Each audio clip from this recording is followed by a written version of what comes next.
जय हिंद जय भारत जय संविधान। बर्तमान करमा आम सीटी मैथ मॉक टेस्ट 1 रो आम पहला क्वेश्चन करमा मात्र 5 सेकेंड करमा क्वेश्चन काना कही what is the sum of first 10 natural number. Natural number बेले आम गणन संख्या तो प्रथम 10टा गणन संख्यार जोगफल निर्णय कर।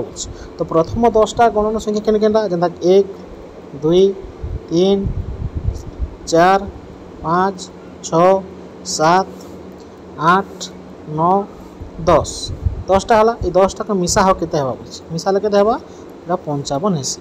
ओके एतार फॉर्मूला भी अच्छे फॉर्मूला काना होचे आम गणन संख्यार आम समष्टि जदि मिसामा तार फॉर्मूला होचे n into n plus 1 by 2s। n काना n बेले से पद केते नंबर पद 10 नंबर पद गणन संख्यार तो n इक्वल टू 10 निकलो तो n इक्वल टू 10 हला तो 10 के 10 देखनी n प्लस 1 बोले 10 आरे मिसले 11 11 बाय 2 के 2 संग हरण कली 5 तो 5 हला सॉरी 10 के 2 संग हरण कले 5 हला 5 और 11 गुण कले 55 तो 55 हला हमर राइट आंसर जेटा हो ऑप्शन नंबर सी हला राइट आंसर। ओके।